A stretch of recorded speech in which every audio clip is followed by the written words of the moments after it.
Hello friends, welcome to Creative Medicine. In this lecture, we will learn about. Hello friends, let us now learn some important points about nilotinib. What is nilotinib? Nilotinib is second generation BCR-ABL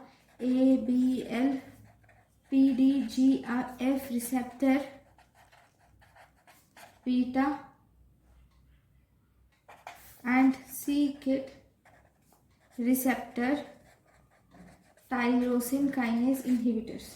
It has 20 to 50 times higher affinity for these kinases. It has higher affinity for these kinases.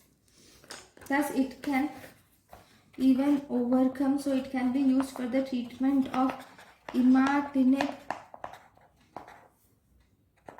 resistant CML.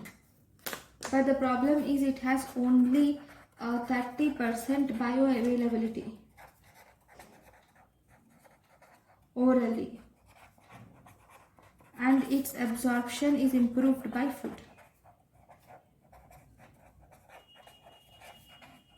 So this is about nilotinib. Thank you for watching.